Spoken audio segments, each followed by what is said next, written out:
Hello, everybody. My name is Mr.Snaggapuss, the truth storytelling comedian. I tell the truth, nothing but the truth, to set everybody free.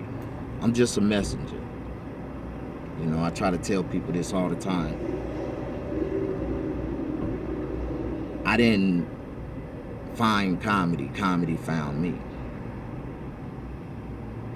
I used to be, or how do you say, I used to be the star of attention. I used to be a starlight in everything that I do. Everything I've ever done in life, God has allowed me to prosper to the highest of the points of prospering in life.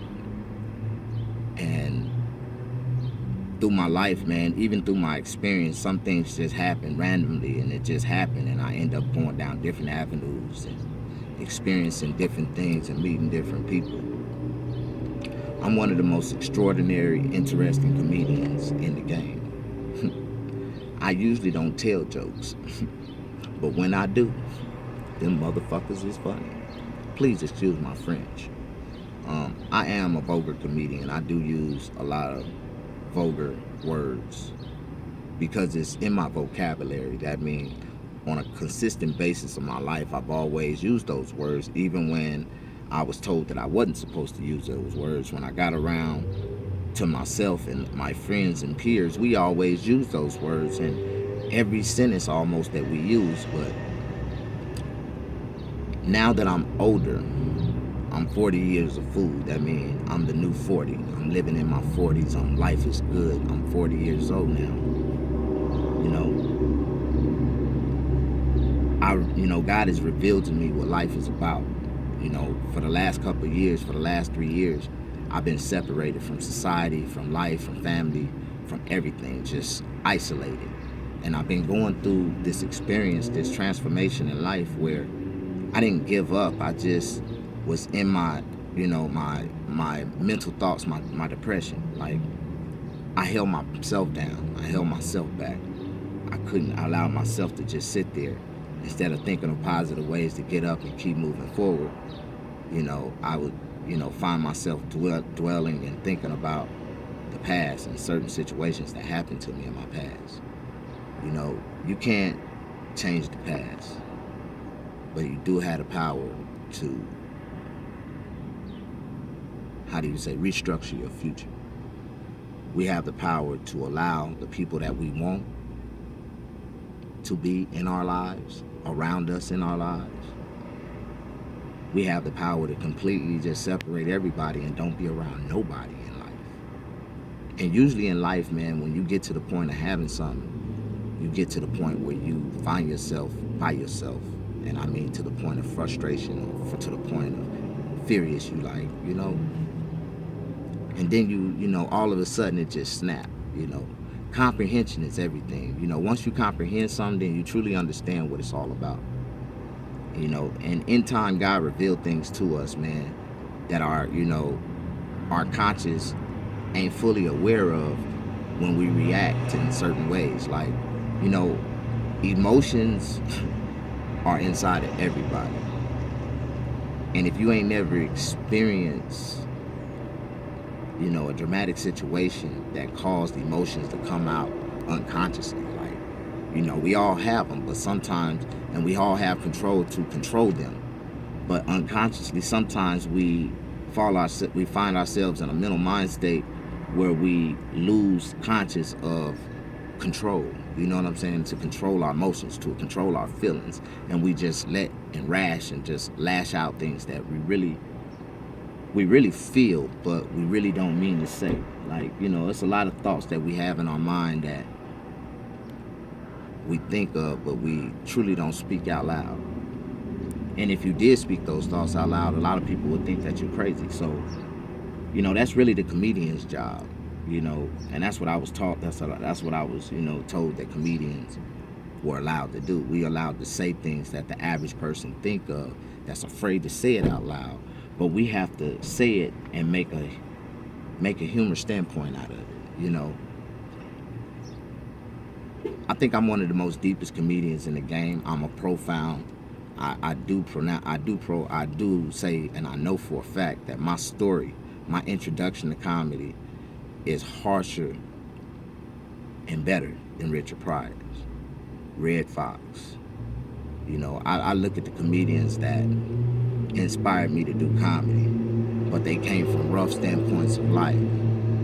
But a lot of niggas branch off other niggas so they can get famous, you know what I'm saying?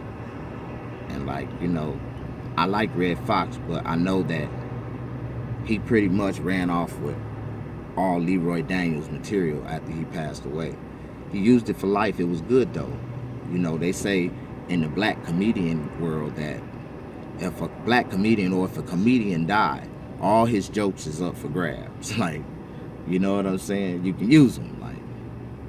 But in the white comedy world, they don't think that way. They think creativity and standpoints, and there's a science to making people laugh. A lot of black people don't study comedy to the fullest extent of studying, studying as an educational standpoint. And in order to comprehend, to understand comedy, or to understand stage presence, to understand crowd control, to understand structures of jokes, and you don't even have to tell jokes, because the real definition of a comedian, it doesn't have nothing to say about a person get on stage and tell jokes. The true definition, Webster definition of a comedian is, it's a person who strictly has a set designed to make an audience laugh. Like, it doesn't matter. You don't have to have jokes. It's all kind of ways to prompt laughter. And humor and comedians, that's our job, to make people laugh. And I make people laugh in the most, particular, unique ways. And God has revealed every time I got on stage that I punch. But I never had the opportunity to really punch, because I was only, on stage for the moment, for the segment. I done did shows with comedians, and after the show was over with, audience members would walk up to me and say, "Man, you are so hilarious. Like, man, I see your rise. I see God is going to bless you one day. You're different. Like, people just got to sit down and listen to you. Like, once a person have respect for you, then they'll listen to the words that come out your mouth." And people understand that even though my name sound negative and I say and talk about a lot of dark situations in life, that's the environment, the places that I've been. But I bring humor to it because I like to bring conscious awareness to these situations, because a lot of people are so living these, daydream, fabricated fantasy lives.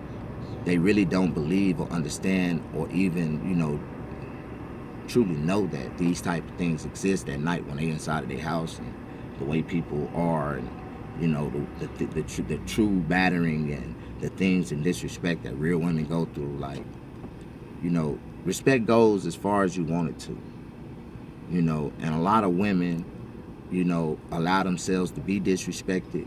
They disrespect themselves. They find themselves in disrespectful situations, disrespectful relationships, and they try to justify a person's actions and, stick with them just because. I'm a different type of person, man. I live life, man, where God done separated me now. I was homeless for 3 years. I'm talking about rough homeless, sleeping on benches, going live every day. Everybody thought that I was just, trying to just, squeeze people out of money or run game on people. I didn't need no help. I was really down and out. I was stuck in a motorhome for almost a year. Stuck at a mechanic shop. Stuck. Man took all my money, kept on telling me they was gonna fix the truck. Instead, left me just sitting there. And no matter what, wherever I was, God blessed me to maintain, enough to survive, sufficiently, ball and survive. I lived. I smoked good. I ate good. I did everything I wanted to. You know what I'm saying? And through it all, man, I was, God would just kept on telling me, man, keep going live, keep projecting this story. Your story is deep. It's just somebody ain't caught a wind of it yet. you know. And when I get my opportunity, they gonna see that I'm one of the most positive people. You know, I got one of the most prestigious, you know, plans to help, you know, the poor. Like, I really want to build something that's for us, for the black people, that's willing to, and you know, I want to help black people. I want to help all people, but most of all, I want to see my brothers and sisters get stronger, you know, financially, you know, emotionally. I mean, it's a lot of things out here, man, that we all go through. But the reason why we go through it is because we have no support. You know, I'm the only one in the last 10 years that truly believe in Snaggapuss comedy. That from day one, I've been pushing it on people, you know, like pushing my name, pushing, and I never got an opportunity. I never got booked on the show. I never got a call from a promoter. I never. The only reason I got an opportunity is because I heard about it ahead of time, and I was the first one to be there, and God blessed me to, you know, be at the right place at the right time when people worked me. It's like, it wasn't that I was, you know, it wasn't that I was added into the script, but from day one that they built a show around me, or they, you know what I'm saying? I just took advantage of situations, and I was, you know, I was able to be there, and I looked the part. That was another bad thing, because I was homeless and I always wore new clothes and I was always clean and dressed. I wasn't smelly and funky. A lot of people wouldn't help me because they really thought that I had like a condo somewhere in Beverly Hills, and I was doing my own thing, and I was lying to people, and just, you know, like I was rich, you know. And I just lived a life, man, of being blessed. Like, I ain't never needed for nothing, because God has always supplied my every need, man. You know, like, I am very spiritual. Like, I'm spiritual. I'm a Rasta. I'm a Rastafari. You know what I'm saying? I do believe that, you know, it's just a way of life. It's not a religion. You know, I'm in tune with God. I'm in tune with the universe. I'm in tune with life. I tell people and teach people how to be positive, how to stay productive in life. You know, I'm always trying to come up with a solution to the problem, not never be a negative.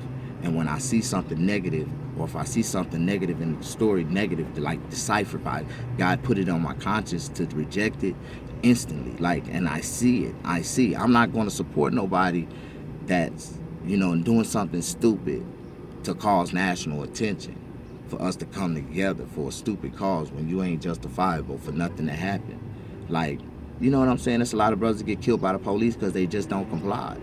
You know what I mean? There's a lot of brothers, you know, that, you know, if you look at certain situations, it's fucked up. You know what I'm saying? And, you know, after the police is not convicted for those situations and crime, ain't nobody, you know, really making no noise about it. You know, we don't have no true representation as a black race in our U.S. government. You know, it's a lot of things that go on, man. Unconsciously, black people just allow. We just living in this society, and they don't give a fuck. Everything, every system, every program that they make is designed not for us. It isn't. And when I talk about that type of stuff, and when I be like, you know what I'm saying, I tell people I'm a 6-time felon. You know what I'm saying? I done been in and out of prison all my life, and I see that prison is a legal slavery system.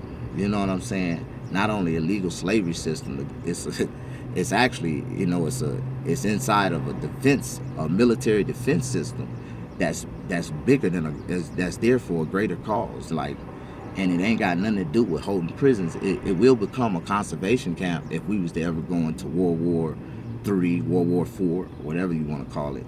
We go and we have a U.S. nation upset or unrest, and then all of a sudden, all these prisons and the prisoners inside of them are going to die, and they're going to open up the doors for people in society who can afford, who has a chip on their bank card, they got enough money in their bank account to get inside the door. And if your card decline, they're going to shoot your ass on that line. If you cross that line, they're going to shoot you. You ain't going to be able to get in. And every man going to have to fend for themselves and bear arms. And this is going to be the way we're going to destroy America and rebuild it again, like Armageddon. Like, this is everything that they describe in the Bible and then some, but people can't, you know, read in between the signs. All right, man, I'm going to cut this video short because this is the type of things that I talk about. Probably one of the reasons why I never be famous, or I never get the real opportunity to be a comedian that I truly could be. You know, I would be more positive than Steve Harvey. I would do more productive things in the community than J. Anthony Brown. All these other so-called black comedians that's supposed to be on top that really ain't doing nothing for nobody in our community but milking and using our community to make money off of them so they can feed and take care of these white folks. You know, that's what J. Anthony Brown does, you know. He manipulates all kind of young black brothers and comedians to come to the club and promote the show. But then they milk and split the bill. Like, the white folks is like, everything he do, they got a 60, 70% stake in it. Like, he's nothing but a brand and an investment tool that, you know what I'm saying, they use to distort the black community. And, you know, it's kind of crazy, man. You know, it's a lot of things that I talk about that I want to talk about. I want to do another, you know, Mr.Snaggapuss late night talk show. I want to do a podcast.